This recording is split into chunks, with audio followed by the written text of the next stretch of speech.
So there's a real reason why we haven't achieved our resolutions in years. And as you'll see, there's a high percentage chance we can fix it. Full transparency, it has been hard for me to set a resolution in years. And I only say that to say, last December, it hit me like a train. Am I so calloused that I've become Squidward? So I've spent the last few weeks studying the different philosophies that ground successful people in their goals and particularly in their resolutions. And I came to a consensus, one that is pleasantly straightforward. Firstly, we have two buckets here. The David Goggins-esque Rain, Sleet, or Snow, we trained a go, go, go persona. This is not that video. And we have the second bucket, the aggregated marginal gains type persona. This is where I found the most upside. To get all one with nature and kumbaya real quick, our bodies revert to low energy in the winter and conversely high energy for the spring and summer. I don't claim that wisdom. That's courtesy of Casey Molina, who visited the show last week and dropped some jewels right here somewhere. Essentially, it's quit treating these resolutions like they're do or die. Look, the average person loses momentum after about 4 weeks, and it's a really lucky person who loses it after 4 months. So don't fight nature. Give yourself a runway to build up momentum. How to do that? Spend the first few months building out your habits and crafting a routine that maximizes your efficiency. This way, by the time the world brightens back up and everybody goes back outside, you're on pace to hit your stride. So yes, think of the next few months as a training ground where you can slip and fall and miss a few days here and there. This is where 5 mornings in a row you might hit snooze and skip the gym, but on the 6th morning you pop out of bed and you get back on track. This is where you turn a blind eye to the budget you promised you'd follow and you buy a new jacket or jackets. All that matters is when you catch yourself off track, you walk yourself back on it. And I get it, you're hibernating, not dead, so it's okay to treat yourself. And this philosophy came full circle for me when my friend Colby said, you only get results, so to speak, if you quit. And that's the same sentiment behind the aggregated marginal gains. Because if you spend all of January and all of February obsessing over your lack of results, you won't see the compounding effect of what could be consistent daily effort stacking up to be a great spring. So if you look at your current goals right now, do you want to gain weight? Do you want to lose weight? Do you want to stick to a budget? Do you want to pay off your debts? Do you want to write a book? Do you want to quit vaping? The goals aren't the issue. It's the frame in which the goals are held that need to be readjusted. Don't become Squiddy, all calloused and angry at the world, treating every day like you've just been attacked by a sea bear. Give yourself the winter to ramp up. Move your official launch date to the spring, and that's not to say do nothing for the winter. Unfortunately, the effort kind of has to be the same. Otherwise, this video will be titled something like give up, go home, shut down. Just don't give up on yourself when you don't hit a perfect week. The whole point of this time is to find what works within your schedule and help you craft a routine. Because even if you only hit the mark 10 days this month, that's still 10 more days than you had at the beginning of the month. And if you can't see the value in that, I cannot physically shake you enough. And to come clean about my own experience, last Saturday, before I sat down to record this video here, I slept in until noon. I didn't eat until 2, and it was just a bowl of oatmeal.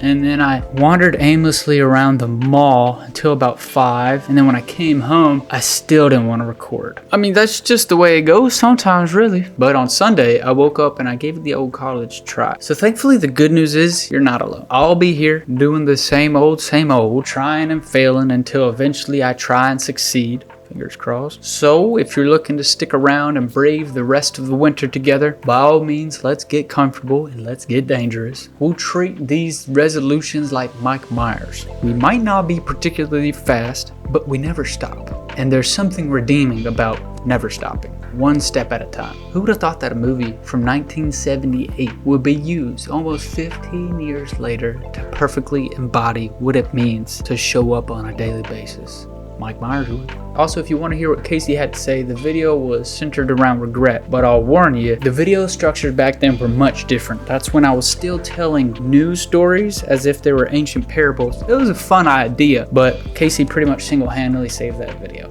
So thank you, but it's right here.